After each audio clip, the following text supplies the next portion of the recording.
السلام عليكم، كنتمنىكم تكونوا في احسن الاحوال. نتوما كتشاهدوا معايا لا فيديو ديال اليوم اللي هو كيكه بالاعجاز. كتجي يا سلام، كتجي معلكه كانها مسقيه كيف ما كتشوفوا معايا. صراحه بكل صدق كتستحق تجربه، جربوها على حسابي.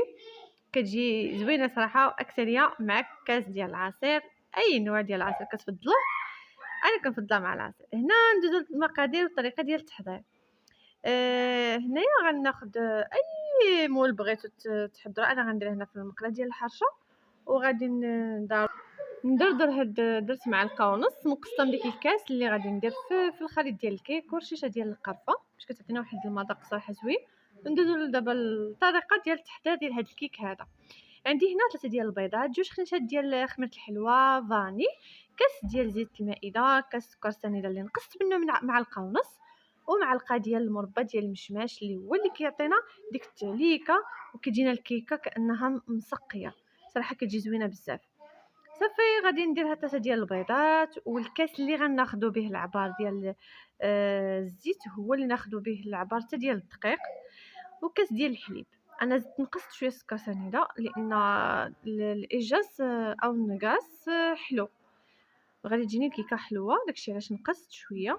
صافي غنبدا كنطرب مزيان نطلق داك السكر سنيده مع البيض، وزدت كاس ديال الزيت، وهذا كاس ديال الحليب. صافي غادي نزيد منسم الفاني وغادي نخلط.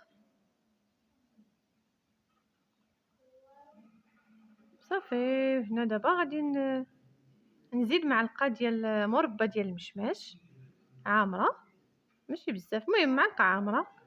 صافي دابا غادي نخلط مزيان ديك المربى في ديك الخليط ديال الكيك.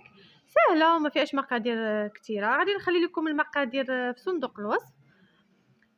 هنا غادي غادي نعبر 2 كيسان ديال الدقيق، وهنا زدت ليها مبشور الليمون. حكيتها انا في هاد الجهه رقيقه باش تعطيني يعني تجي الكيكه منسمه اكثر.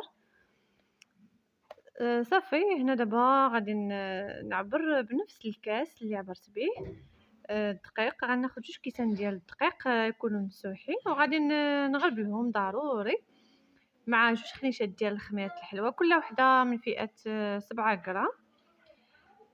كيف ما كتشوفوا هنا هاد 2 كيسان غادي نضيفهم كاملين، ما غاديش نقص لان انا عطيتكم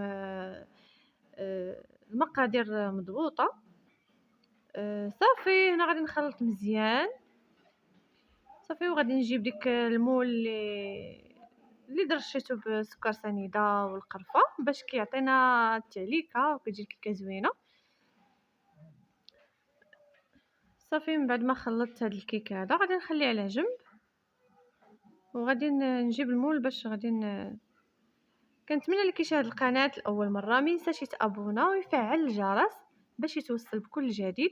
هنا انا والاخت ديالي صراحه هاد الكيك ديال رحنا خدمنا انا والاخت ديالي. هنا فرشت هاد المقله ديال الحرشه سميتو بالنقاص او الاجاز. قطعته رقيق وفرشته باش يجيني باش من بعد من يطيب نقلبها يجي في الوجه ديال الكيك ديالنا. صافي غادي ندخلها الفران، من بعد ما طيب نرجع معكم. هذه الكيكه ديالنا من بعد ما طابت كيف ما كتشوفوا معايا تيجات هشيشه بزاف. صافي غادي نحاول انني نقلبها هنايا باش غادي نزين الوجه ديالها كيف ما كتشوفوا بكل سهوله. كيزول هاد الورق ديال الطبخ بكل سهوله كيف ما كتشوفوا كتجي صراحه زوينه الشكل ديالها وفي المذاق صراحه جد رائعه. صافي هنا عندي شويه ديال الكاوكاو محمر اللي غادي نزين به، ممكن نزينو باش ما بغيتو. غادي ندوز شويه على الجوانب كيف ما شفتوا بهذه الطريقه هذه، وشويه درت ليها في الوسط. وبالصحه والراحه صراحه جات كتشهي زوينه، كنتمنى تجربوها. كنتمنى وصفه اليوم تكون نالت الاعجاب ديالكم. في وصفه قادمه ان شاء الله نخليكم مع تتمه الفيديو.